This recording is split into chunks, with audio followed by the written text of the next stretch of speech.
Hey, good morning. We're going to start some introductions, and what we'll do is we'll start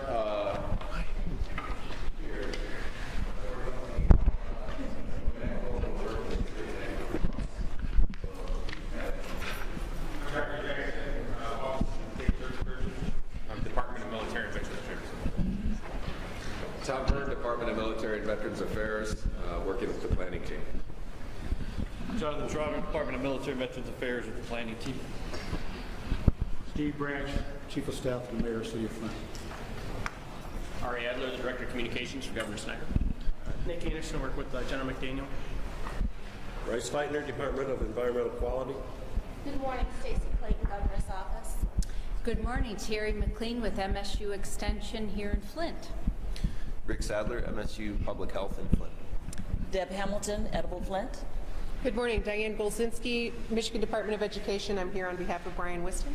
I'm Mark Valachek. I'm the Director of the Genesee County Health Department. I'm Mike Zimmer. I'm the Director of the Department of Licensing and Regulatory Affairs. Good morning, Colonel Scott Hippico with the DMVA, Department of Military and Veteran Affairs. Mike McDaniel, City of Flint.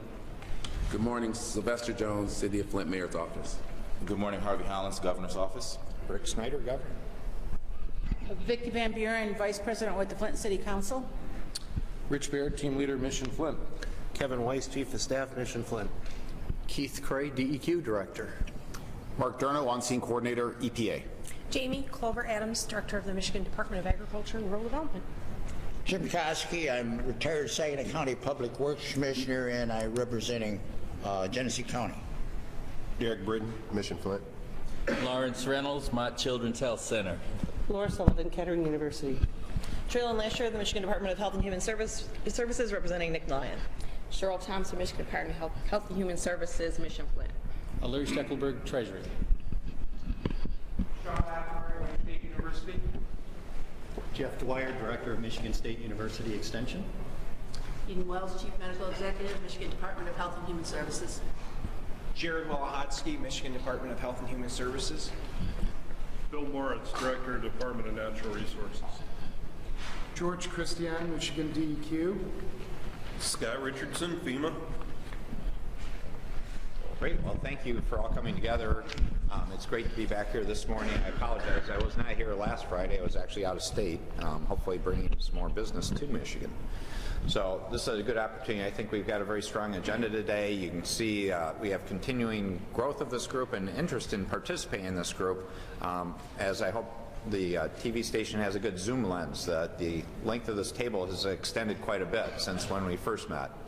And hopefully, again, it's a reflection of people caring and wanting to be part of solutions here. And I welcome a number of new people participating. So thank you for being here. This is an opportunity for us all to work together on a really important issue.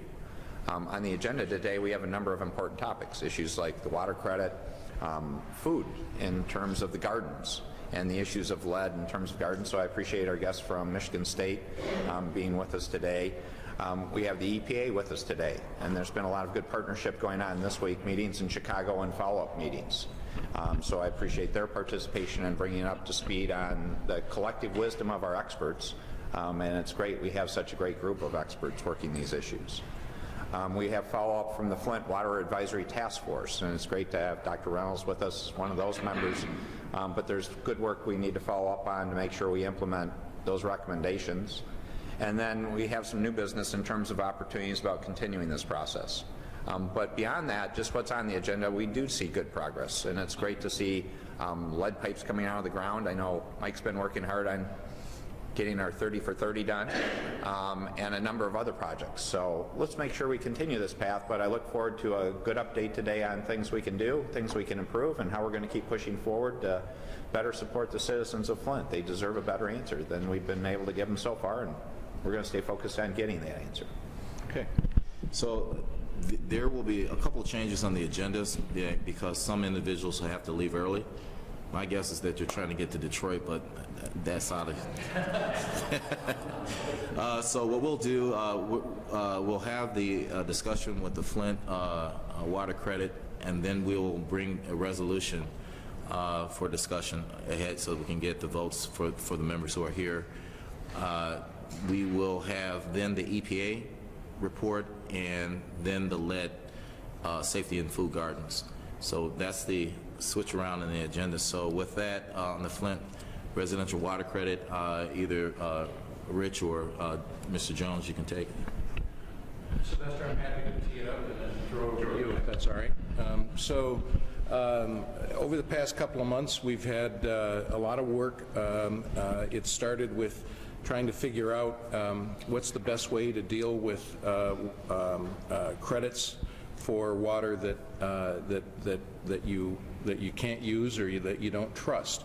And so I think everyone knows that the methodology that was used was basically going back to April of 2014 and coming up to the present time. We basically decided that based on research, the average household usage for drinking, bathing, and cooking was somewhere in the area of about 50%, 52% of the water that comes into a household. We rounded that up to 65% to take advantage of the fact that people were running water to flush the pipes, and we wanted to make sure that we were actually reimbursing or providing credit for water during that period of time that really wasn't trusted. We went to the legislature and requested that support. It was built into our budget request. The legislature realized that this was something that shouldn't wait for the passage of the full budget, and they actually acted sooner, made it part of a supplemental budget request, and in the amount of $30 million, which represents 65% of the water for that period of time, 24 months, April to the current time. And those credits now, the programming has been done. A lot of work has been done by the City of Flint relative to collateral information. It's really important that when these bills go out with the credits on them, that residents are able to understand exactly what this means, and while the credit is based on percentage of water used, the credit also can be used against the entire water and sewer bill for the benefit of Flint residents. Some people would ask, well, why aren't you paying for the whole thing? And the answer is because people are using water, the sewage is working, sewage has to be treated. The city has a fair amount of costs associated with sewage treatment, and the 35% that the credit doesn't apply to of water coming into the home represents water that's being used to water plants, wash cars, water lawns, and flush toilets. And that's actually a big part of it, is that water comes into the house, it's used to flush toilets into sewage.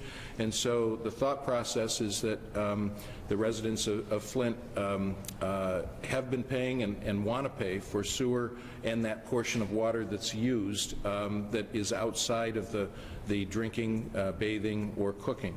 So that was the methodology, and the city's been working great on determining how best to communicate to residents, and I'd like to just turn it over to City Administrator Jones, who can talk about the process and when those bills are going to go out.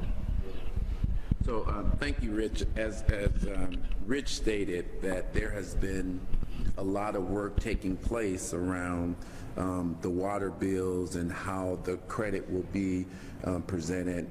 And let me just say, the mayor has a couple things in mind, and we want to make sure that this is clear before the bills go out.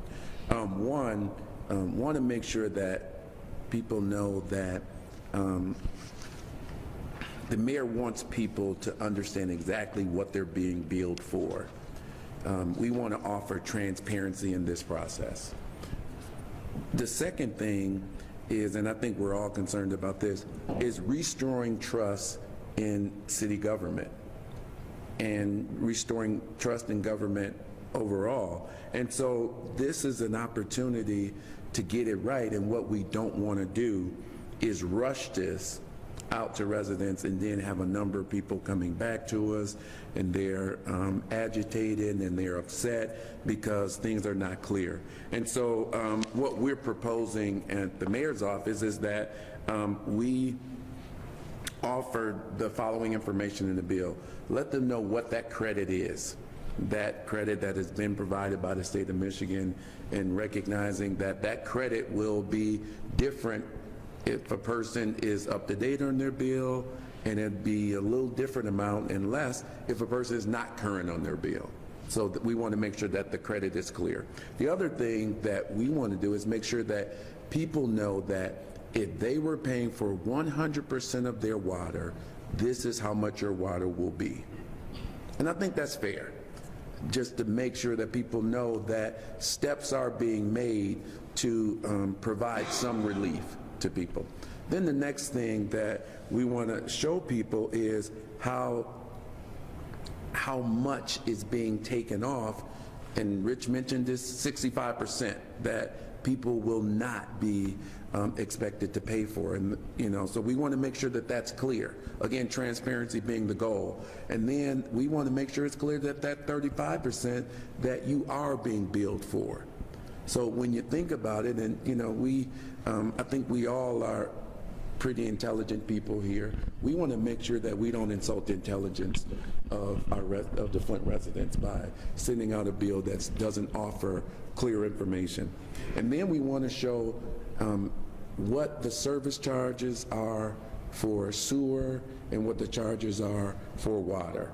We want to make sure that the bill is transparent, that is presented in a way that doesn't insult people, but then also doesn't reinforce this lack of trust that people have in government. And so we're hoping that we'll be able to take some time to get that formatting done so that when the bill goes out, that it truly communicates what a person is asked to pay for. We do need people to pay for their sewage usage, but we also need people to pay because the city of Flint needs resources to continue city services. And so while the financing on this is extremely important, we also want to make sure that it offers a level of transparency. Just a couple points that I do want to bring up because this came up at our community partners meeting on yesterday, and Mr. Branch was there, and we were discussing this, that a lot of residents don't know what their history was going all the way back to 2014. So I suggested, and not everyone has access to the internet, but they can go online and look at their history all the way back because they're questioning how you're going to calculate, and you'll know exactly what theirs or what their bill was. So that's one of the things. And then the other thing that came up is because we're being asked to flush for 5 minutes. That's a lot of waste of water. So they were asking whether or not we will also get credit for that as well. So I just wanted to bring that to your attention. Rich did mention the reason why it was taken to 65% because of that flushing, so that has been considered. The other thing, it's important to note that the information that goes out will include how the history for the last 2 years and what portion of their bill represents that credit. So it'll show what the total is and then what that credit represents. So that will be clear in the packet that goes out. Any other questions? When will the residents expect to receive a bill? Yeah. We're hoping soon. That's my political answer. We're hoping soon, really. I mean, because we need to take the time to get it right. Okay. So while we would have liked to get that out today or tomorrow, we do want to take the time to get that out. And I mean, we want to take the time to get it right before it goes out. And so that's what we've decided that we need to do. So it might require a little bit more time with our finance department, might require a little bit more conversation with the governor's office, but we really want to get it right. And that's the honest answer here. Okay. Yeah. All right, we're going to jump to a resolution so we can take a vote on that. And so what you have before you, you should have before you is a draft resolution that essentially requests the extension of the water declaration by the emergency declaration by the state of Michigan. As you remember last time, we did one and made a request to FEMA to extend. The feds did comply to that. And so what you have here is a resolution. Does anyone else want to have, Keith, you want to explain this a little more deeper or no? Okay. So There was some concern on the fourth whereas clause expressed by the city, and would like to consider an amendment to this clause. The city's recommending that we separate the date from the actual effects that occurred in the water. So the recommendation would be to have a whereas clause that reads, whereas on April 25th, 2014, the municipal water source for the city of Flint, Michigan was switched to the Flint River, period, because that's a factual date. And then to have a second whereas clause that picks up the balance of that sentence, just to split it out. Does that make sense? Any questions on any other portion of this resolution? Dr. Reynolds. Yes, I see on the last whereas, the third line from the bottom, it says extend to August 14th, 2016. I'm a little uncomfortable, very uncomfortable, without some progress report that would allow us to say a date certain. And I'd like to offer a friendly amendment that we stop the last whereas right after Genesee County.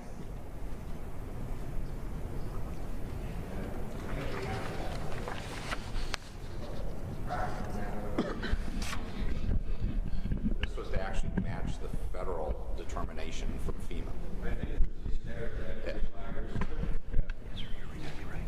You want to, General? Again, I'm rusty on this, and I defer to State Police if they're here, but my recollection of the Stafford Act definition of emergency is you have to have a finite date in terms of the funding that they will provide. So I think that that date is just an extension, Dr. Reynolds, for a finite period of the funding that they will provide. Doesn't mean that the state cannot continue an emergency past that point. It just means we have to continue it at least until that point in time, August 14th, 2016. Not administrator, I would accept your logic, but the Stafford Act is a federal act, and does the federal act require that the state have a date certain? And I'm not qualified to comment on that. Our emergency, excuse me, our declaration has to match theirs. The declaration of emergency has to match theirs to accept the funding. Now, we can continue, that's in the governor's discretion to continue the emergency after that date and therefore continue the need for the FWICC, which I think is already inherent in the appointment that we have, Larry, for 3 years, I think it is, or 2 years. So, I mean, I think it's inherent within the governor's intention that he will, if needed, exercise his discretion, but it has to be at least until this date for FEMA. That last part be reflected after the last mention of Genesee County, and an extension will be considered based on progress. If I understand, you're asking for a friendly amendment that the state extend its declaration of emergency past August 14th, 2016, as needed, depending upon progress. Yes. The other way is you can just say at least until. At least until August 14th. We need a date in terms of having something that can be effective with the federal government. Okay. Any other questions on? Well, I would second Larry's offer of a friendly amendment and add the words after Flint, Genesee County on the third line of the last whereas, striking the word to and adding the words at least until at that point. There's no motion on the table right now, so we're just having a discussion on the document. Anyone would like to make a motion to move this, the language as amended? Go ahead.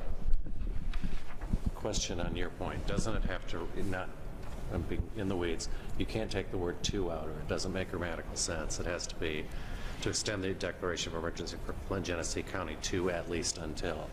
Okay. Okay. So what kind of motion do you need, Harvey? Yes. We have a motion. Anyone? Second? Good. Derek? Yes. Is Derek on the committee? Okay, so there are those who are, we need a committee member to actually second the motion. Second. Okay, great. It's been moved and seconded. Any other further questions on this? All in favor? Aye. Opposed? Any abstentions? Yes. Okay, we have one opposed, Dr. Laura Sullivan. I'm going to oppose too, yeah. Okay, Yeah. and Mr. Jones and Dr. Reynolds. Okay. Okay, so for our own count, so we make sure we have the quorum on this, we probably would just go through a roll call. How about that? So Stacy, if you can do that. Yes.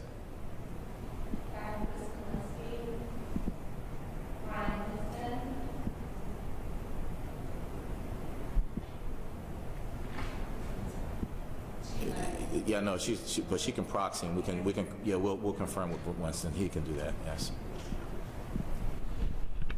Jamie Curtis, Mayor Karen Weaver,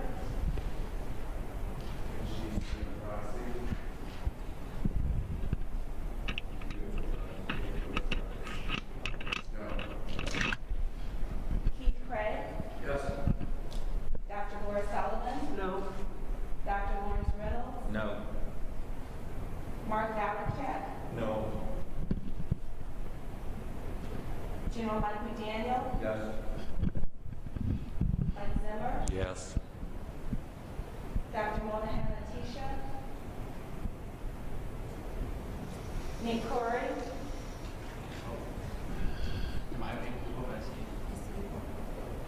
Yes.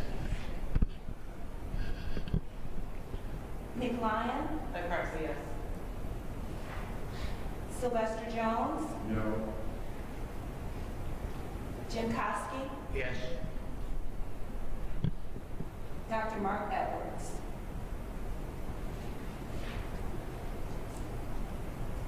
If my count is correct, there are 8 yeas, 4 nays, and 6 that are absent. One present. So thank you for that. We'll move into the next item, and that is a presentation by the EPA. So Keith, the floor is yours.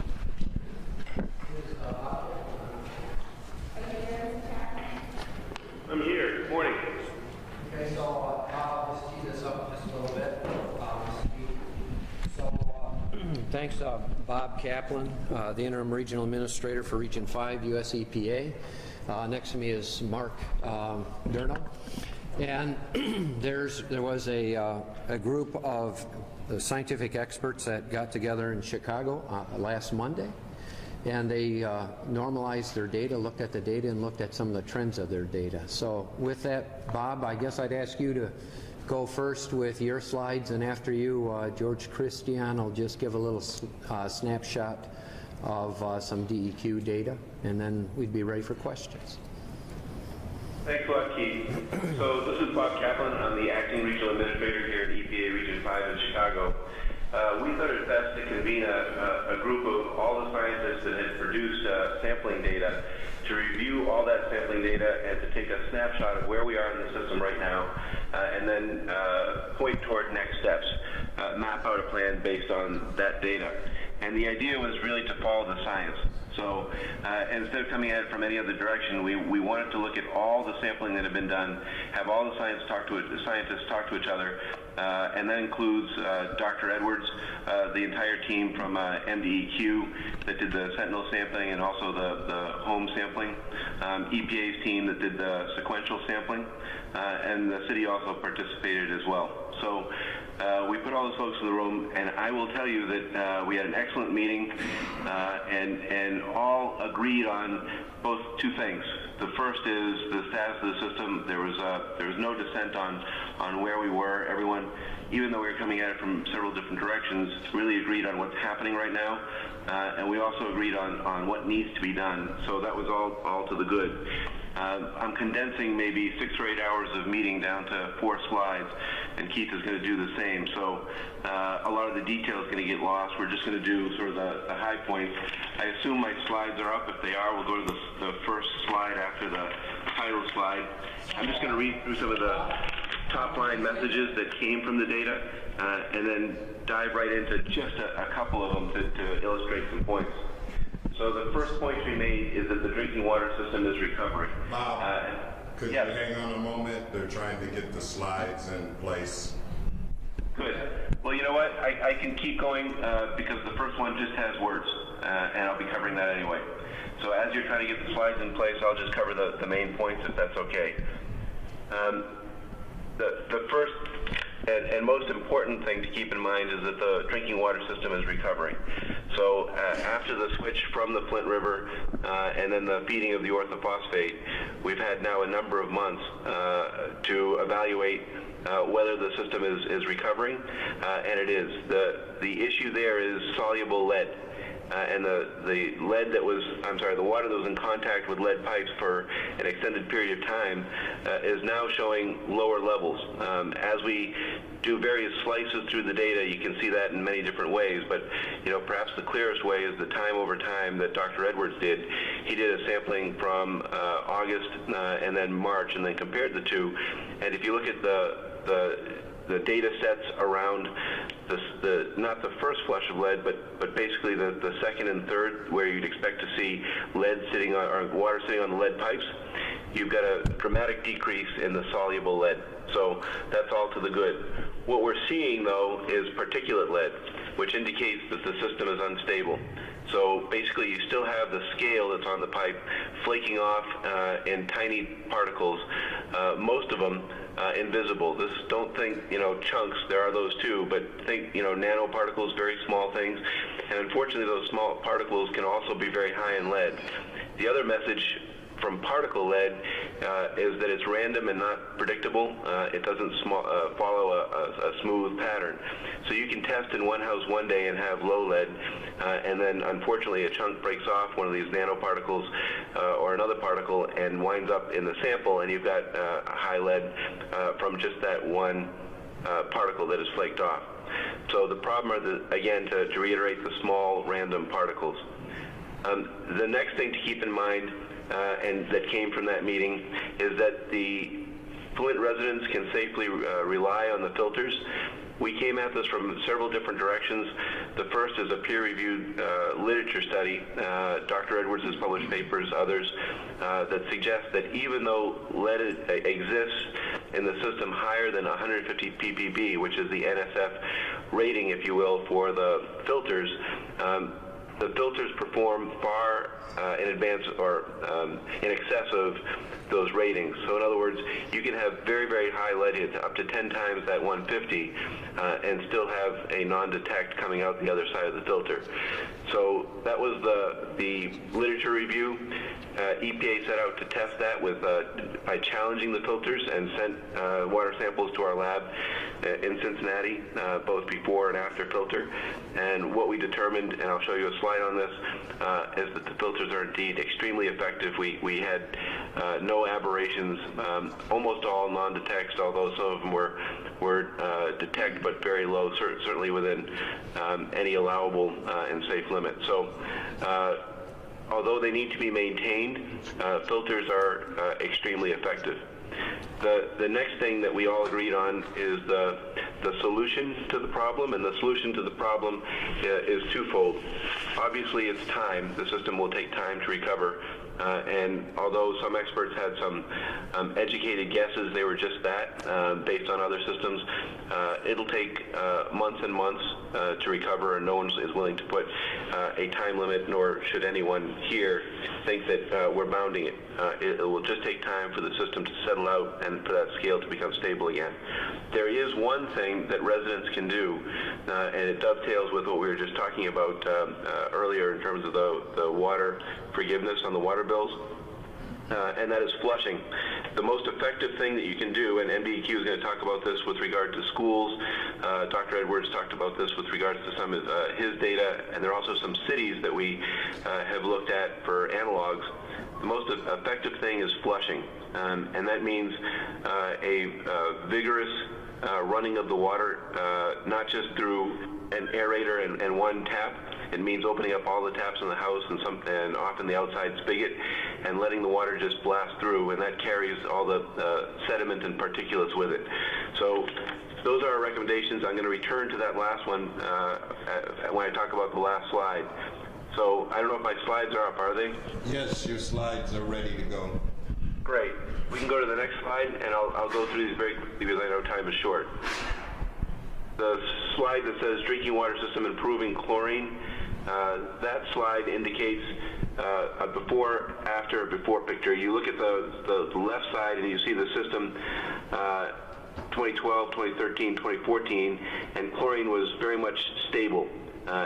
That's what you like to see. You don't want to see highs and lows for a variety of reasons. If you look at the time that the Flint River water was flowing through, it's all over the place. You've got essentially a chaotic brain situation. Chlorine gets absorbed by rusting lead pipes, essentially. So if where you get highs and lows, you've got an indication that the system has some issues with it. If you look at what happens right after that, you see a much improved system. So in 2016, obviously, the chlorine is flowing and back to baseline.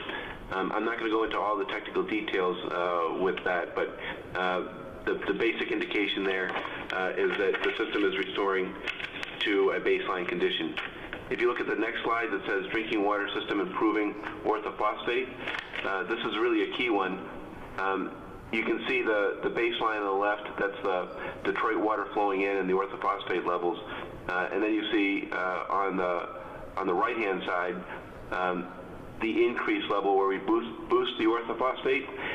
The sites are several different locations throughout the city, and the important thing there is the trend line. The orthophosphate is not being absorbed as much by the rusting iron pipes and others. It's making it through and increasing to the residence lines. So where you see evidence that the orthophosphate is increasing with the same dose, you've got an indication of an improving system. If you turn to the next slide, particulate lead, random from house to house.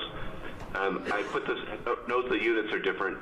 These are two of EPA's sequentials. Sequentials are basically when we take a number of bottles of water and run samples at various second intervals through the system, and then you can see the peak of the lead. Basically a slug of lead goes through and you've got a chart of where you're finding lead.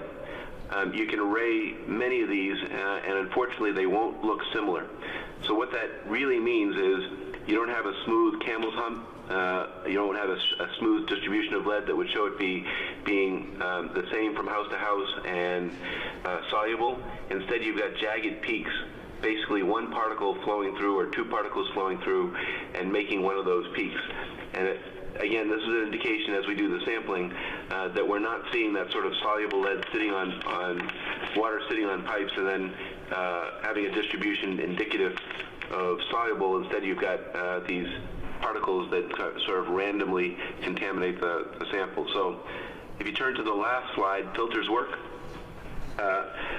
I'll tell you that the units on the left are probably impossible for you all to see, but it's logarithmic. So it goes from 0 to 10 through about half the chart, and then 10 to 10,000 on the top part of the chart. So those red lines should be, much higher if this were not logarithmic. But it does give you a comparison, max, average, median, and 90th percentile of what happens when you challenge the filters. The red line is the water going in, the unfiltered water, and the blue lines are the lead coming out under a new filter.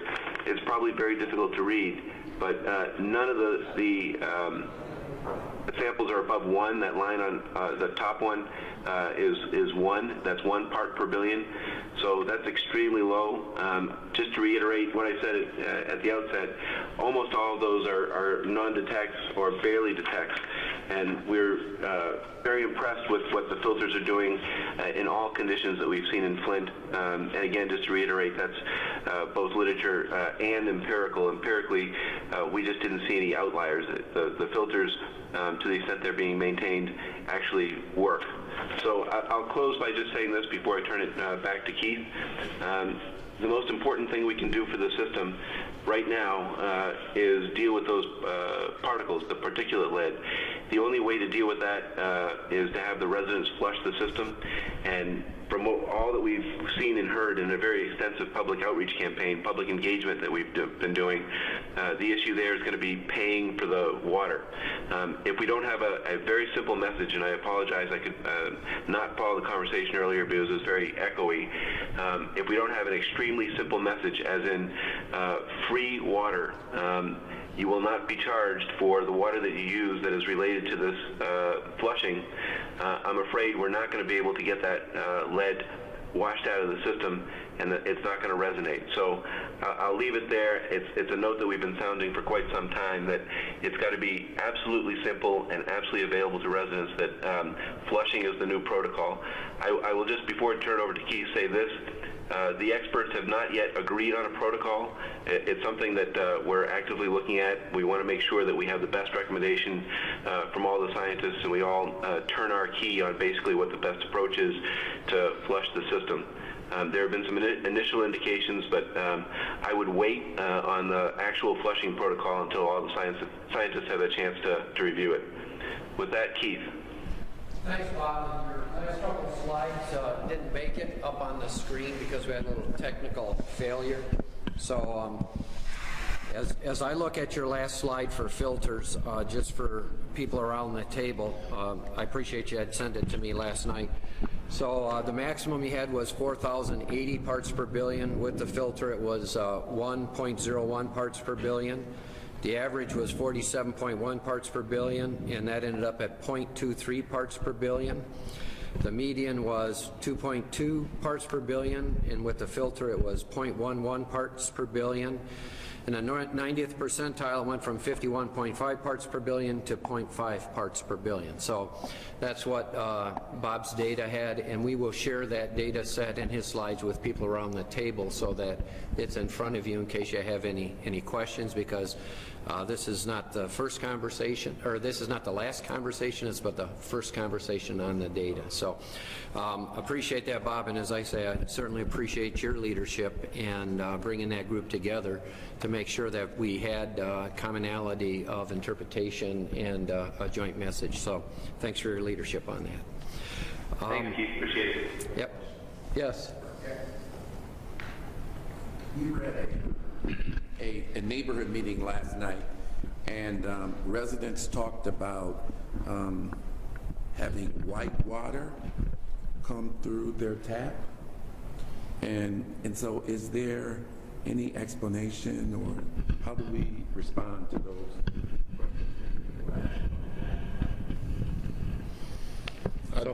Mark Durno, EPA. We would not expect white water coming through the tap as a result of phosphate. The way the phosphate's added, it just wouldn't create that precipitation within the water column. Any precipitation would adhere to the pipes. So that's something we'll take back and ask about. But again, on face value, I can't think of any technical reason why that would happen. So that's something we'll have to look into. Yeah, so if I could just add on to that, Mark. So we do have teams in the area, as you know, Mr. Jones, that will respond to water quality complaints. So those complaints should be identified and illuminated, and we'll make sure we have technical teams that visit them. Is that fair, Mark? Yes. So we jointly have a plumber, community member, DEQ and EPA go out and look at many of those situations. So if residents will help identify that, we'll help resolve it. So next up, Harvey, with your permission, and if we can get technology to work, I'd ask George. Yeah, sure. Once you come up with some reasons why that might occur at the same meeting, if you could maybe share that with those of us in Flint who are in this public and are being asked these questions, so that we can answer, or do something more than just tell them to call somebody. That's when I say I don't really know, the sense that the public gets is either I'm lying or it's a bigger problem. And so it would help if we all knew, once you get an answer to the potential reasons why the water's so cloudy. It goes to the conversation about frequently asked questions, posting those questions, making sure we have uniform answers, and making sure we're all apprised of that. So our commitment will be we'll get those to those around the table so that they can respond.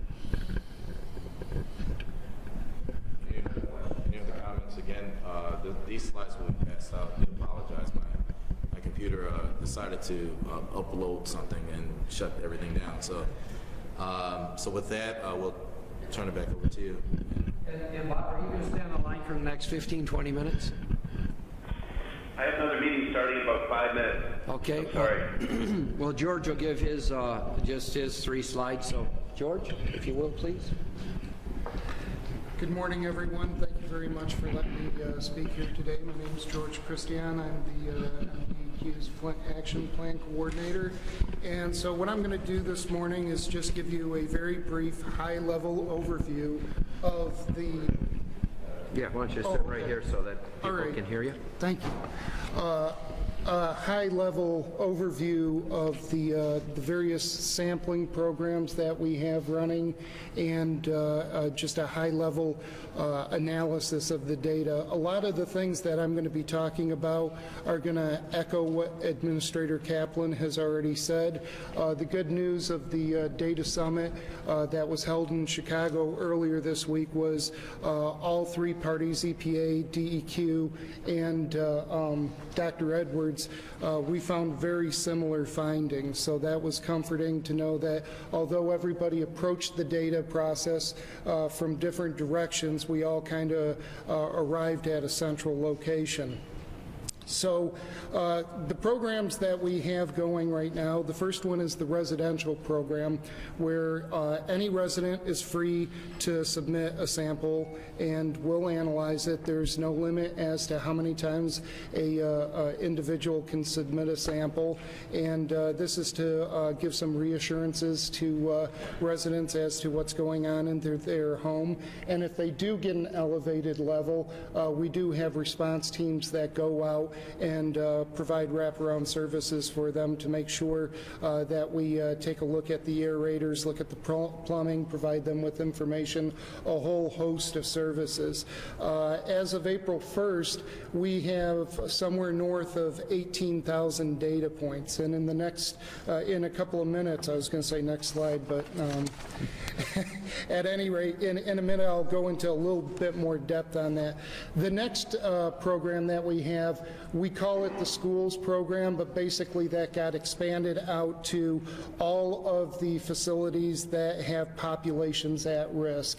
So it's the schools, it's the daycare centers, it's Boys and Girls Club, adult care, all these various facilities that have at-risk populations.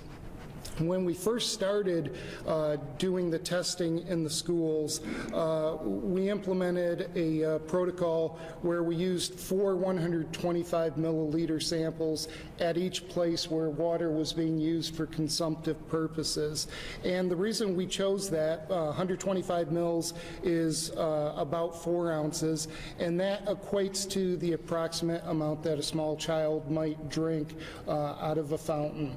And the other benefit from that is under the lead and copper rule, you're taking a 1 liter sample. So on these primary first draws, if you take a full liter, you could potentially be diluting the sample down. So we're really trying to get at a very worst case scenario. After we're done sampling at all the points at strategic locations throughout the facility, we've been taking 10 1-liter samples so that we can get deeper down into the plumbing so that we can have an assessment as to what's going on in the structure as a whole. After we finished up the Flint Community Schools, we found a very consistent picture in that all of the issues were related to the fixtures. There was some lead going back a little bit to the adjacent plumbing, such as brass valves and things of that nature, but basically it was concentrated right there. And then as you went back deeper, the issues dissipated. And that makes sense because facilities as large as these schools are not going to have lead service lines. They're going to have rather large mains, and they're going to be constructed either of copper or iron or some other material. But in the plumbing investigations, we did not find any lead whatsoever. So what we did once we found out this was a fixture-related issue and funds had been made available for fixture replacement, we streamlined the process to where we got rid of the initial sampling, and we're just going in, we're replacing fixtures, and then we're doing follow-up testing. The other thing that we learned very decisively through the school testing was that the water had been sitting stagnant for a very extended period of time, and as such, we had some issues with particulate and all that kind of stuff. So it was imperative that we implemented a flushing protocol. We met with the superintendent, and he was gracious enough to help us in this endeavor, and so the teachers in the schools in their classrooms are running the faucets for 5 minutes each morning. Custodians are going around and they're turning on other faucets that aren't necessarily in the classrooms, and our testing has shown that this has had a very positive effect on the picture. The next program is the Sentinel sites. We have approximately 600 sites located throughout the city. They're participating in an ongoing process. It's going to be 5 rounds of testing separated by 2 weeks each. And right now, basically, the Sentinel data is paralleling the residential data as a whole. It's basically pointing towards the fact that the soluble lead is stabilizing, but we continue to have issues with particulate lead. We have the service line replacement pilot that's going on. That'll probably be wrapped up next week. We're going to be taking before and after samples, and then we're going to do some ongoing testing to see what effect the replacement of the service line is. And then we have the LCR compliance, the lead copper rule compliance. That's basically a subset of the Sentinel program. So if you look up there, you can see I just drew out a couple of highlights of the data. Up top is the residential program. It shows that we've got over 18,000 data points, and there's approximately 92% of those that are at or below the action level of 15 parts per billion. The remaining about 8% are a little bit above that. And like I said, that closely mimics what we're seeing with the Sentinel program. So that's good to see that we have some consistency there. If you look over at the Sentinel highlights, the thing that I wanted to demonstrate here is that we still do have the particulate lead issue. If you look at that very bottom row there, these are sites that participated in rounds 1, 2, and 3. We had a total of 450 that had done sampling in all 3 rounds. But what I wanted to do was take a look at the ones that had lead service lines and then demonstrated that we do have this particulate issue going on. So if you look at that bottom row, you see in rounds 1 and 2, that particular site had 4 parts per billion in both of those rounds. And then in the 3rd round, it jumped up to 265 parts per billion. So that's an indication that we have a particulate issue going on. So if you can go to the last slide, please. So some of the conclusions that we've been able to derive from all of this data, and like I said, this is just a very high-level overview of everything. The soluble lead appears to be getting better. The orthophosphate is helping. The protective layer is being gradually reestablished, but the particulate lead issue continues to persist.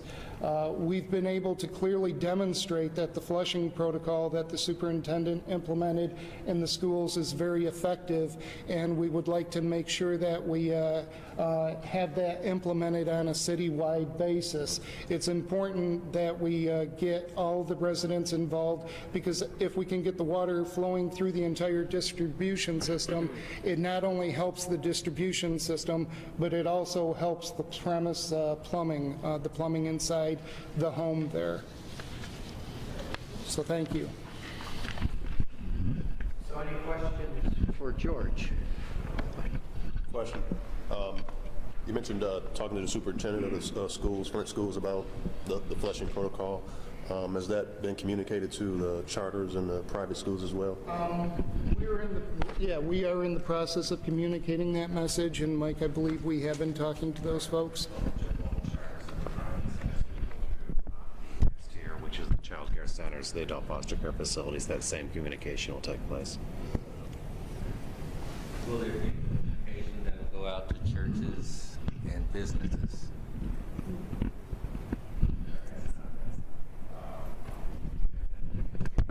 Pathways of the facility we're replacing. Do you know what I mean? In terms of arranging the flushing. The staff at the facilities are doing the flushing. Is that the question you were asking? Are churches aware of a flushing need for flushing? Oh, that's a broader communication strategy. Yes, Keith. Maybe handle that. So, Dr. Reynolds, to your point, this is information that was generated on Monday, presented to this group today. There's a community forum, as you're well aware of, next weekend. It'll be fully communicated at that point in time with actually the experts doing it, so that questions can be answered. I believe that Dr. Edwards may have some publication or some information on his. So as we go forward, we want to make sure we give the right message. And as Administrator Kaplan said, let's make sure we understand what flushing is. Let's make sure we know if it's 10 minutes, 5 minutes, 3 faucets. Let's make sure we don't overwhelm the water and sewer system. And so it's premature to put out a definitive message. This message today, and it's being live streamed, is it's important for people to flush, be part of the solution. And so as we put that message out, we'll be accurate in our message. But it's premature to put it out today as to what exactly that means in all aspects. So we'll work on that message, and we'll look for your help to put that out. So the reason I ask is we have the issue of health, because there's still lead in the water, and if the protocol isn't communicated properly, that's challenging. The second issue challenge that we will face is how do we communicate this in an office visit? How do we repeat the same message? So speaking as a healthcare provider, this presents particular challenges that need to be addressed with a multimedia strategy, and as you have said, with a clear, concise message based on science. And certainly agree with that, and so as we develop that, we'll look forward to your input and review. So, Dr. Reynolds, I'm pleased to tell you that we almost are finished with the codification of all 412 churches in Flint. Their addresses, the ones that use emails, we have their phone numbers, and we're about to get much better in our broadcast communications with that group. So when this announcement is ready for prime time, we'll have the vehicle to get that word out to, I think, the entire faith-based community. And the source of that message would be the reason I'm being so cautious about this resolution is we have to see some progress. There has to be a message that assures the health, and right now, if we haven't worked on, well, we haven't finished the protocols, we don't have an accurate message, I can't in good confidence tell folks that things will be good in August when they're not, and that's what this resolution will imply to our citizens. I live here, I work here, and I worship here, so this is the source of my discomfort, and I just can't go out in confidence and pass this message on or support it about the cutoff date for the resolution. Yeah, and I just want to echo what Dr. Reynolds as eloquently stated, is that that's really the reservation around all of this, is that we are still learning about the impact of this. So just a couple days ago, the mayor had open office hours, and we had a senior to come in, and the senior talked about that she has hot boiler heat and that the lead has corroded her pipes, and that there are certain rooms in her home that she and her daughter, who's disabled, are not able to sit in. And so when we talk about an end date for all of this and not having fully fleshed out messages, it appears to me that it's a little premature to want to develop a resolution that will bring an end to it when we still don't have all the answers and we still don't know all of the consequences of how this contamination is not only impacting us, our physical body, but also and let me just say, the homes of seniors who have who've retired, who've been here for a number of years, and their golden years are being impacted by this contamination. And so as we think about what this all means, I know that there are a number of people that, that drive in and drive out, and you're probably thinking, I can't wait for this whole Flint thing to be over, right? But what we are charged with doing is really bringing the voice of the resident to this conversation and hoping that there will be some empathy for the real life experiences that people are having. This woman sat in the mayor's office and she cried because her pipes are corroding. Her refrigerator is corroded.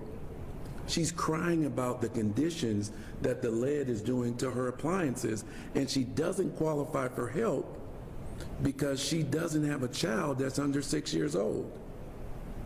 And so we still have not talked about that, because those are real life situations that needs to be addressed and discussed. And so I know that there are some things that are being discussed related to hot water heaters, but hopefully at some point we'll get to the point where we're talking about some of the other things and leaving open the space to learn about other consequences of this disaster. Before, I wanted to, if there's a response from DHHS regarding testing for children above 6 years old. Important information there. As far as adult testing, Cheryl and I were curious about that. Was the woman concerned that her child, because she was over the age of 6, wouldn't be able to get testing? Because certainly we have worked cooperatively. She has an adult child. Yes. And disabled. Okay. Now, this is a senior or retired educator, has an adult child that is disabled that she cares for. Yes. And her appliances in her home are impacted and her pipes are corroded. She has hot water heat. The question is whether or not she's able to have that adult child tested. That's what I heard you say.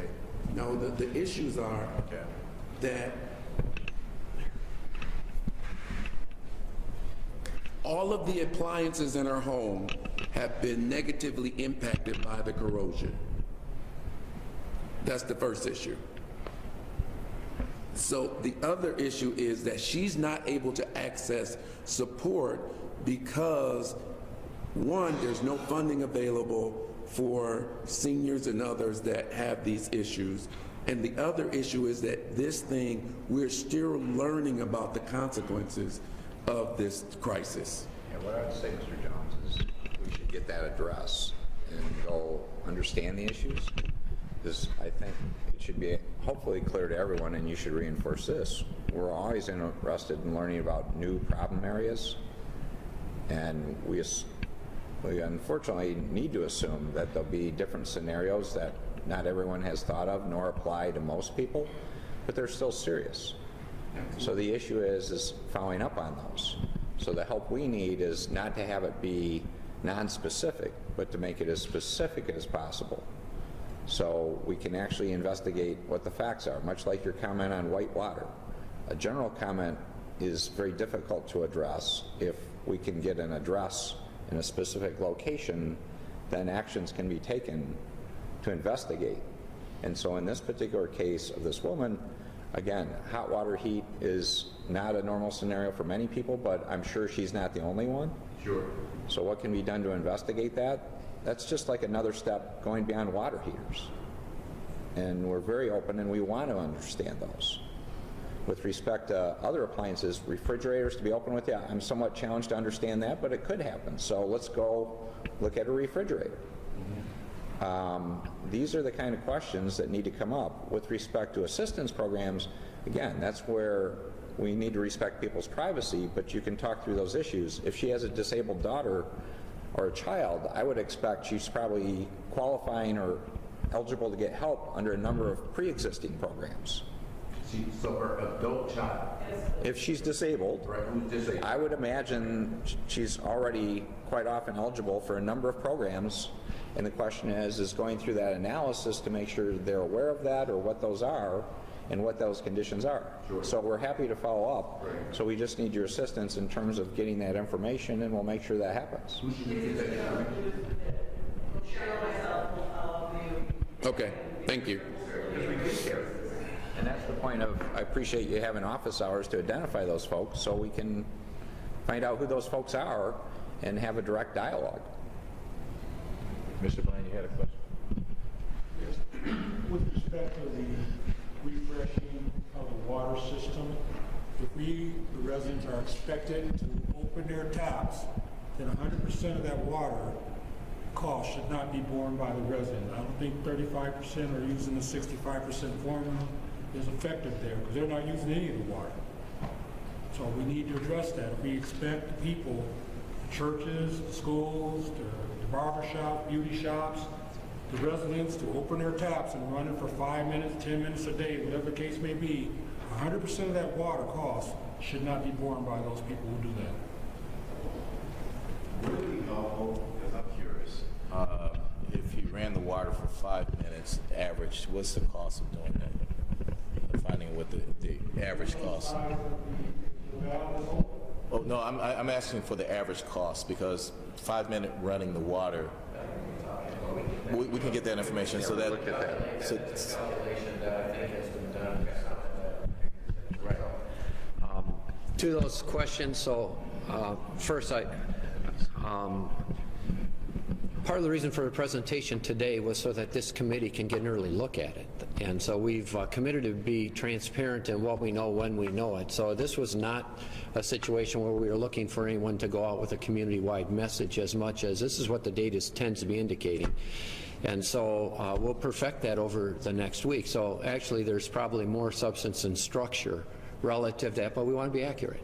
So part of what we've committed to this group is to, as people are looking at data, as they're debating data, what do we know, when do we know it, and how do we do it? So that's part of the conversation today around this table. I've got a few comments. One, to the issue of the resolution and perception among the people of Flint. There's been 30-some lead service lines completed through the Fast Start program, and we're working toward that next set. I don't know how many of those will be done by August, but the perception among the people of Flint would be that the percentage of lead service lines that have been replaced of all those that are in Flint by August is going to be a pretty small number. And so that, again, the perception is we're nowhere close to addressing or even assessing the issues. My second question regards the issues that were just brought up by Mr. Jones. Am I to understand that it would be useful to start for maybe some of us in Flint, to start making a list of residents who have lost appliances? Would that be helpful? Because I would be happy to start doing that, because I hear that in many different meetings about hot water heaters and humidifiers and things that have corroded out, and I don't know what to tell them about any kind of compensation for the cost of replacing those. So would it be helpful to start to accumulate that list? Because I don't think anybody's been asking that question, and if it would be useful, I'll be happy to start doing that. And then the third thing, being at the meeting on Monday and the discussion about flushing, I don't believe that I heard that 5 minutes was sufficient. It was more than 5 minutes, and it was every day. And if we calculate the volume of water, say even 5 minutes every day, you could approach 1 unit, and the way we're billed is not on how much water we use, but when we surpass the next unit, there's a large increase in our bill. And so I think we have to be considering not, per gallon a cost of water, but is it likely that people will go up 1 unit in their cost of water, which is substantial, with this daily flushing? The other piece of this is that it was clear among all of us who were present at the meeting on Monday that unless the residents of Flint do begin flushing their internal plumbing, we won't have a situation where we heal these pipes, period. And so it's necessary for the public to participate in helping this to heal this problem. And you have a public that already doesn't really trust what they're told, that is already concerned about their water being shut off or their cost of their water. And now we need them to be partners in the solution. And if they aren't, there's no solution. So I do think that we have to think very much about the implication on the cost, and that we're in a situation where we can't just sort of discount that cost. If we really need them to do that in order to heal the pipes, then we need to not have them pay to participate in helping us with this problem. And to echo Dr. Sullivan, you have a lot of residents that are saying, I will not do that because of the cost. 65% is not enough, and I'm wasting the water. I'm not going to do it. So there does have to be a message out there. If we want to participate, we are going to have to help them with that. Because you're going around, if you think about all the faucets you have to turn on and the amount of water, the amount of waste, it is a lot of money. That's, even though it's the 65% credit, but it's a waste, and residents say, I'm not doing it, and we need them to do it. So we have to find a happy medium for that. Yeah, 2 or 3 things. First of all, going back to the resolution, without some action working with the legislature, the emergency was going to expire April 14th, I believe. So it's not like this is setting a date that doesn't already exist. This is to set a much farther date out and to say we got approval for FEMA for that date. And that's why, in particular, Dr. Reynolds, I respect your comment. It was at least until.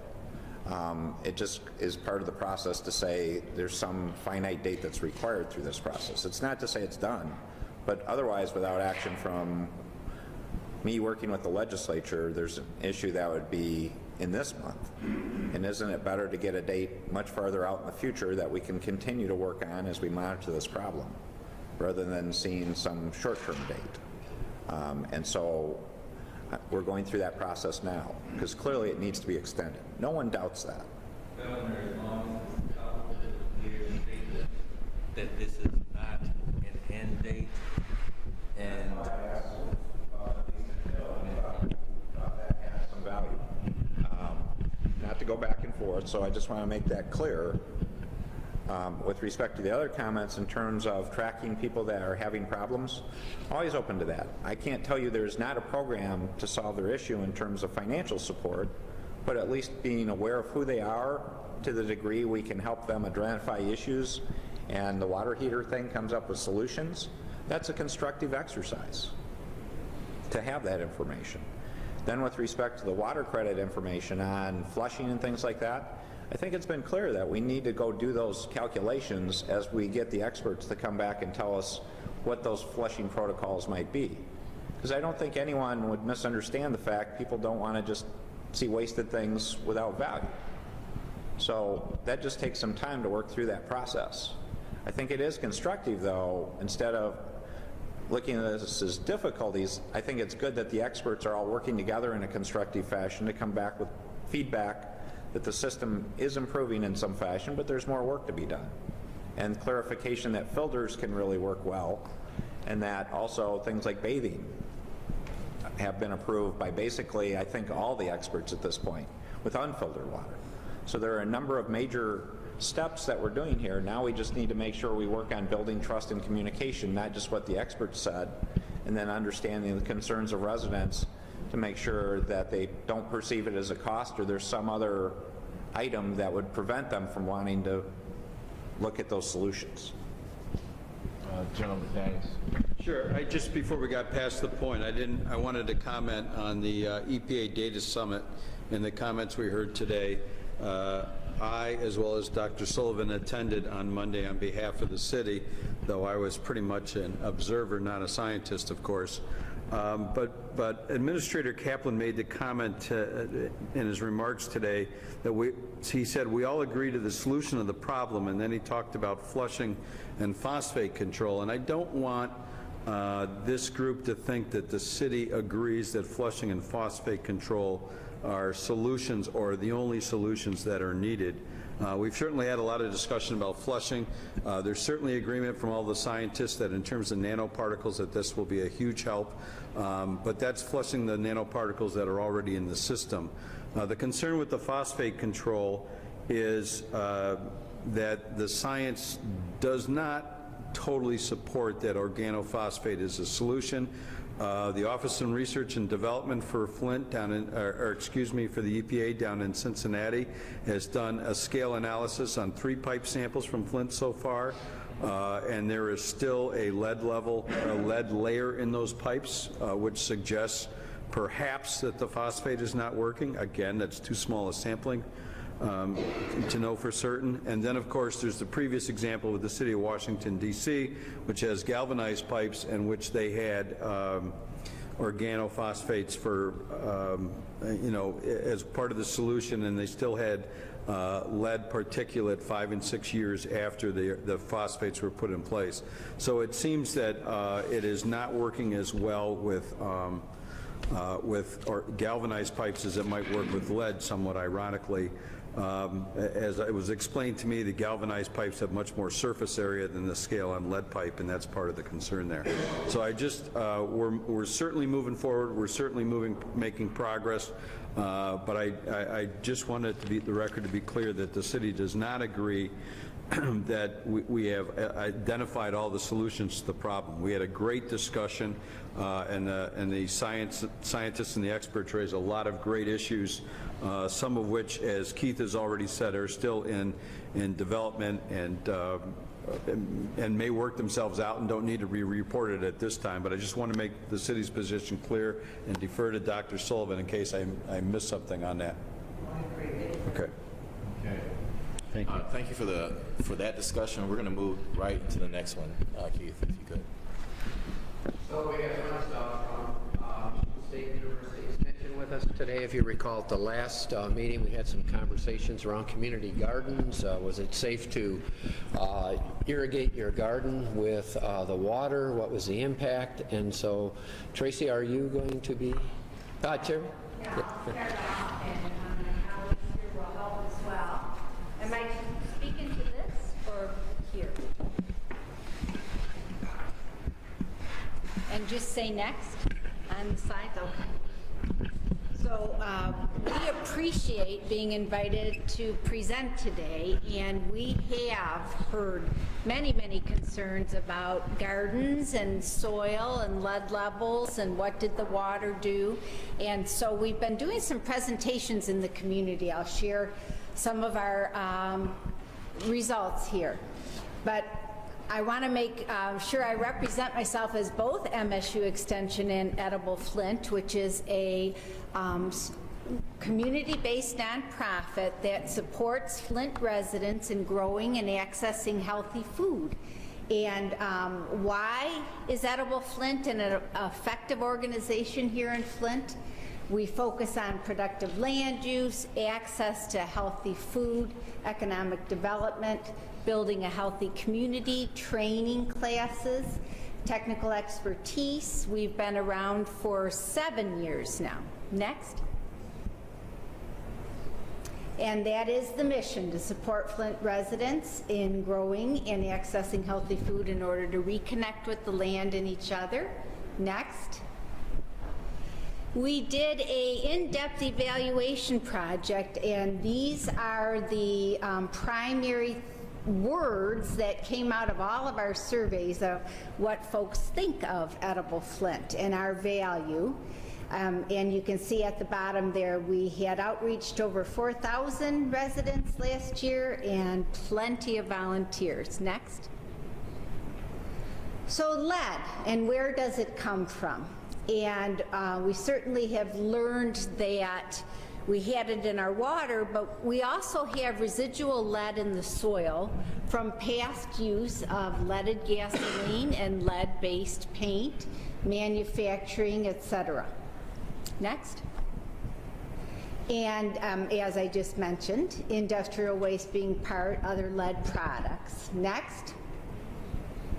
So what can we do? And this has been the question tracing back to last fall, people's concerns about what's in the soil. And we always recommend soil testing first. As extension, we have a soil test kit self-mailer that an individual can purchase, but through our Edible Flint programming for gardens in the city of Flint, for 5 or more years now, we've been doing routine soil testing, and momentarily you'll see a map of those results. And we strongly promote testing the soil before growing a food garden. Next. And for Deb. I'm the coordinator for the Edible Flint gardening program, and we have in the Garden Starters Work Group a training class, and it involves 11 weeks of in-depth, kind of like gardening 101. I want to have a garden. Teach me how to do this from start to finish. So that's from implementation to the point where you do your harvesting and you do your canning and processing. We have workshops during the season at a demonstration garden that we also have. We've been taking care of the garden that's across from the Hurley Emergency Center, formerly known as the Hurley Community Garden. And we have workshops that are seasonally based. In the spring, there are things that are pertaining to preparing your garden and getting it planted and maintaining it. And in the fall, we have the harvesting and the putting the garden to bed. It's a very nice garden. It's got a lot of all the harvest that we had this past year. Over 1,700 pounds was distributed to the foot traffic and the volunteers that were part of the garden.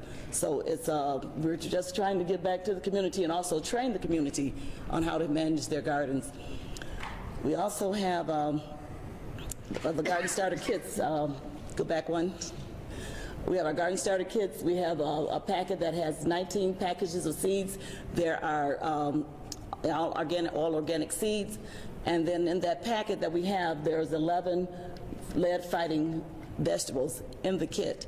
And we also have a flat with 40 transplants, which are long lead items that we have the nurseries grow and have them ready, and then we distribute that to the people that pre-order those on the 18th of May. It's on the third Wednesday of every May. So we've done, the garden fits a 1,500 square foot footprint, and it feeds basically a family of 4. So it's something that you can work with, you can share, whatever. But we have a lot of communities gardens, we have a lot of families, shelters that are part of our makeup as well as residents. And our kits are available to people in Genesee County. Now, our services are restricted to the city of Flint, and we do the soil testing, which we did say that we do that, always with organic matter being tested and identified, as well as our lead levels. So as we are going forward with our lead testing, If there's a high rating, we send that information back to the individual and let them know, and we make recommendations as to what they can do to try to use organic matter to improve their garden, or to, if it's something that they really need to not garden at that point, we'll just recommend using a raised bed, something to that effect. And then we also do tilling, and we do compost delivery, which is another means of people being able to put additives into their gardens. Basically, our garden program, since we started it in 2011, we've supported 826 gardens in some means of form, from either kits or services. We mentioned our demonstration garden and our giveaways, and we also have 4 urban farms that are part of our production.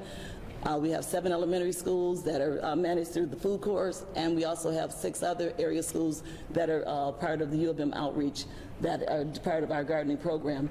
We feel it's been a good program because not only does it provide fresh, accessible food, but it also provides an opportunity for families and communities to work together. And also through the nutrition program that we have at the University, at Michigan State University, we also teach food preservation. So the canning, the jams, the jellies, all of that is part of that. And we do also offer those classes prior to or along with our training classes. So we're very strong and very passionate about trying to get people connected and having access to food in their gardens. Thank you. So, good morning. I've printed off 2 articles for you. One is children's blood lead seasonality, and the other is the prior article that Dr. Mona and I published.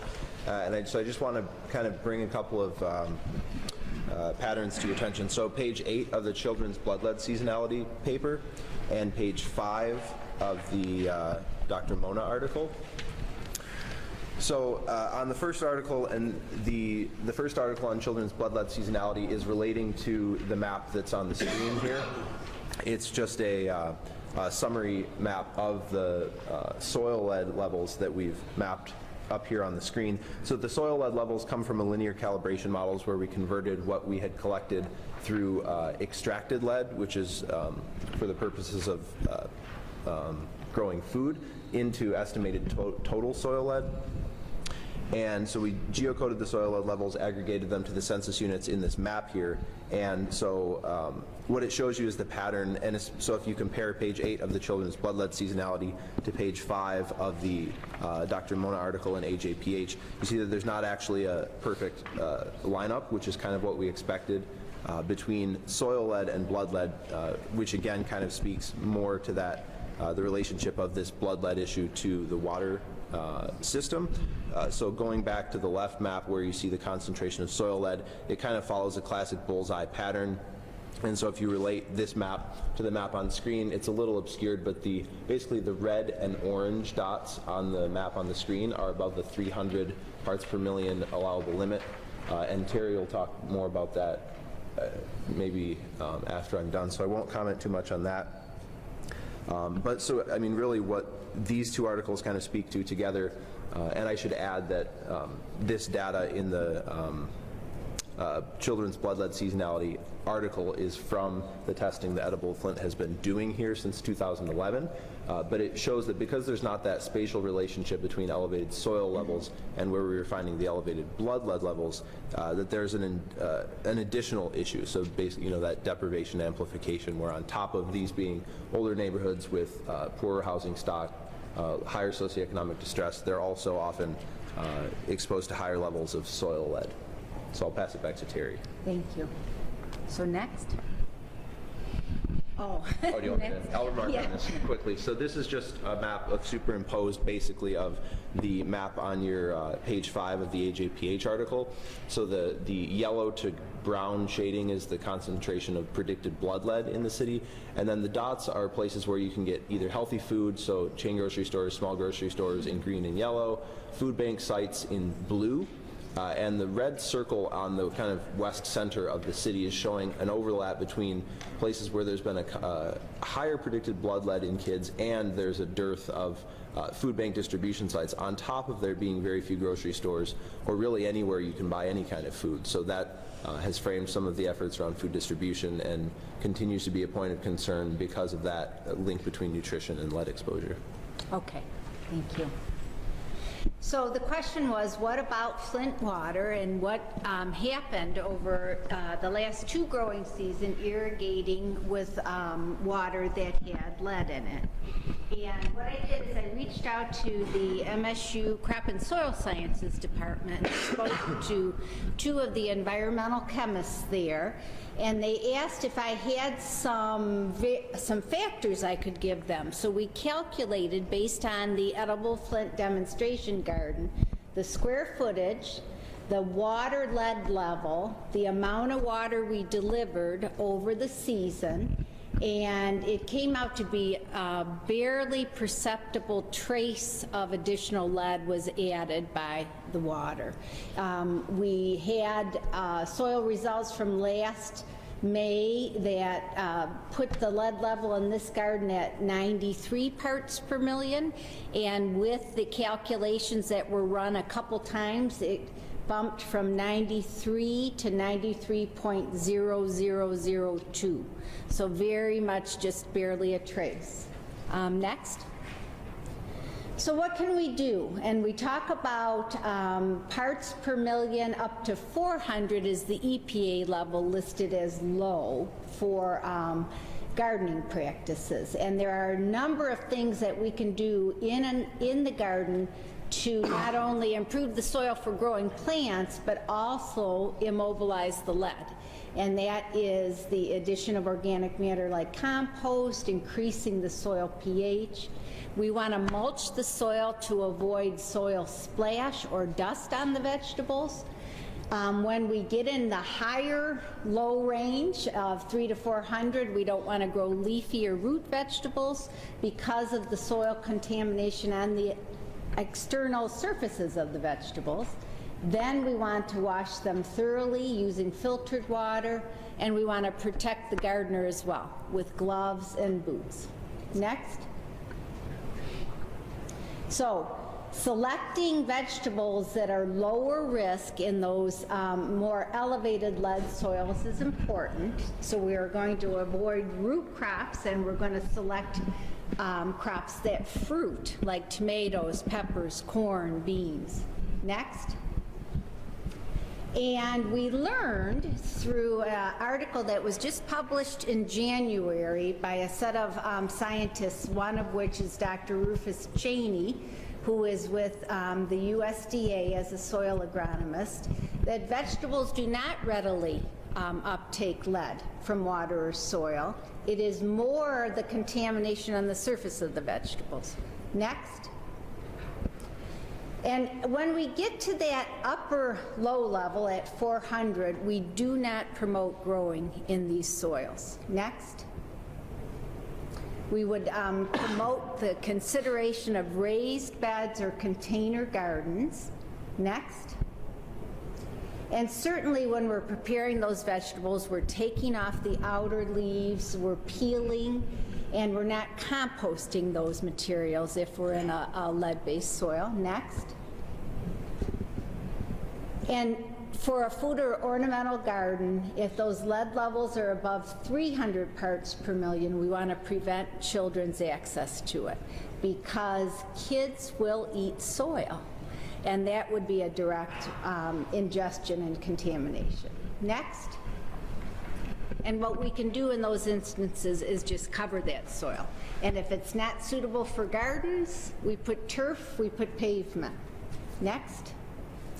And then just the general guidelines of protecting the gardener as well. Next. And not bringing that soil into the home. It's important because the dust from that soil, if it's in a lead soil, can be a contaminant. And next. The MSU Extension website has a wonderful set of resources listed under Program Info Lead. Next. And what has Edible Flint done? Well, we've created an educational program like we're delivering today, and the risk reduction flyer that you have. We're increasing the number of soil tests by a factor of 5 through a wonderful grant that we've received through MDARD and the Michigan Food and Farming Systems that's going to work here in Flint with Edible Flint to expand our programming. We are offering irrigation hose filters that remove lead, and thanks to the EPA and Mark, we've had one field tested, and it did show significant reduction in the water lead levels. And we've adjusted those veggie kits that Deb spoke of, that we sell 324 of those each year. And we have bumped it up with vegetables that will be higher in those lead-fighting nutrients of calcium, iron, and vitamin C. Next. And these are the publications between Extension and Edible Flint, and a program that we held an all-day forum on this. Had great community response, and we're actually been asked to take the program to other parts of the city as well. So thank you.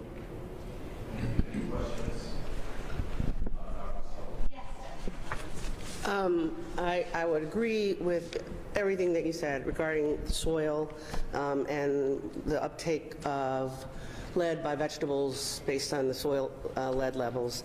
And I would definitely agree that there's a need for more fresh fruits and vegetables of all kinds in the diet. However, having done a lot of work in the developing world where there's, in some cases, a likelihood of heavy metals in water, and where a lot of research has been done to see the effect or the extent to which water that contains heavy metals is drawn up by plants that are grown there. And in teaching students about when we go to parts of the world where the water might have heavy metals in it, the instructions we have to give to villagers about using that water for watering their gardens. An obvious is that you always have to grow something that you're not going to eat the surface of, or that you're going to peel or remove the surface of. But there are vegetables that are prone to draw the heavy metals that are in the water over time consistently, and are not safe to grow when they're being watered with water that contains heavy metals. Here in Flint, we have dissolved lead, and that would be the kind of presence of heavy metals that would compare to what we're looking at in the developing world, is the dissolved lead and the ability or the tendency of some vegetables to draw up that out of the water when they're watered with that. In addition, we have this issue about particulate lead in the water here, and it's fine particulate lead, which means that the surface area of those particles of lead is huge compared to the volume. There's all kinds of places where lead ions can leave the surface of those particles and enter the water. And that particulate lead is deposited in the soil over time. And so what we can be sure of is that the concentration of lead in the soil in, say, the summer of 2014 was much lower than the summer of 2015, which is much lower than the summer of 2016. In any area that's being watered by this municipal water supply that has this high particulate lead concentration. And what we're learning as far as what we have control over in the lead is that the soluble lead levels are dropping, and we believe that that is probably because the scale is forming on the inside of the pipes. But the particulate levels are rising and erratic. And so anybody who waters their garden with municipal water is likely to be introducing particulate lead, into the soil. Now, particulate lead wouldn't be drawn up by a plant because it's in a particle form, but it would be sort of the equivalent of seeding the soil over time with more and more lead, which over time would dissolve into the water and be taken up by the plants. And so what I would really love to see is attention to filtering water before it's used to garden. If we can, and we know, we were seeing that these filters that we're putting on the kitchen faucets are effective in taking the particle level and the dissolve level down to non-detect. If we only just add the step of filtering water before it's presented to the soil, we reduce the tendency to increase this concentration of lead over time, and we remove the likelihood that some plants that are planted might take up the dissolved lead that's present. So those are, and I don't think that that's an undoable thing. I mean, I think that's probably quite a, maybe an easy thing to present as a necessity, but I include a number of these publications that are in the literature about China and India, where there's heavy metals in the water, and not necessarily higher levels than we have, and how it's necessary to teach people there to filter out those heavy metals, or to plant vegetables that just won't take up any of those things. Right.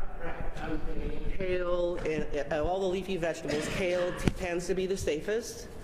Root vegetables, in general, aren't safe. Legumes, some are extremely safe. Green beans tend to be very likely to pull lead and cadmium.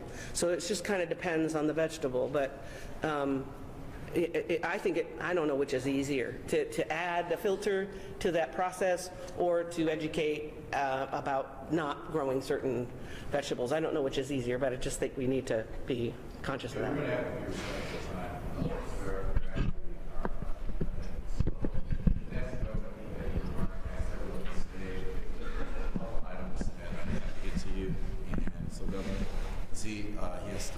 His schedule is calling. No, I appreciate this. Thank you for coming. I appreciate Edible Flint and MSU, because it's great to have more gardening in the city and to have ideas about how to do it safely. So that's very helpful. And I want to thank our partners from the EPA for their presentation and a lot of helpful information there. Everyone's working well together in terms of the science team. So it's helpful. We'll continue pushing ahead, and I look forward to the next week's meeting, and hopefully we can get into the task force issues and some of those other things as we progress. So thank you. Thank you. Thanks, Governor. Just quickly, you have in your document, or actually in your agenda, a discussion on recommendations by the Flint Advisory Task Force. The executive order basically calls this body to review recommendations by that task force and propose statutory, regulatory, or contractual actions necessary. What we want to do is to give you, to at least have a spreadsheet so you can at least see the progress that's being made against the recommendations by the task force, and then allow this committee to suggest additional actions that you feel are necessary vis-a-vis the executive order. We won't go into that today because we don't have time, but hopefully next week we'll start with that and ask Rich Baird to kind of take us through, and also Dr. Reynolds, the spreadsheet that lists all this so that you all can see progress. The other thing that I want to make sure that everyone knows, for who is watching, that the website for this committee is www.mi.gov/FWICC. That's mi.gov/FWICC. We received a request for public hearing. Now again, this body is not subject to open meetings. It is FOIAble, so all our information and documents are for the public to review, but it's not an open meetings body. With that said, there's been some conversations of whether or not we should have one or two of these meetings open to the public. And so we want to entertain that right now, but I want you to chew on that for next week. I'll ask this group if it be reasonable for us to do that, and we can set that up in a way that is very productive. So so something for you to consider. And we also received a request for media to also be present in the room. There have been some concerns with that. but the legislature figures it out in terms of committee work, and so we can also figure it out. Channel 12 wants to set up a camera in the back. These proceedings are, again, streamlined and open to the public, I mean, in terms of viewer, and so that's another request we received. And if we decide to have media in the room, you would know that in advance, so you don't walk in and see a whole bunch of cameras other than the camera that's live streaming. With that, are any other comments from the members of this or anyone else who's participated today? Dr. Reynolds. Is it possible to get documents posted before the meeting so that we get a chance to review them, like the spreadsheet? Right, so the documents we will push, we do this on a weekly basis, and my colleagues who are department directors are probably sick of me knocking on their door, but we're going to push for documents so that you'll have them at least by Wednesday close of business. That's our goal. So we've been getting them to you Thursday before the meeting, and that's probably not acceptable. So the documents that we'll present, we'll try to get that to you in advance for so you be prepared for it, i.e. the resolution. So hindsight being 2020, we probably would have had conversations with the city in advance of the language that was written, so we can flush some of this stuff out. We don't want the obvious that's occurring, that the city is going into a completely different direction. We have to do a much better job on our half to make sure that you all have the information. Then the ball's in your court to do what you need to do. But good point, Dr. Reynolds. Any other comments? None? Okay, thank you very much, and I hope you enjoy the weekend.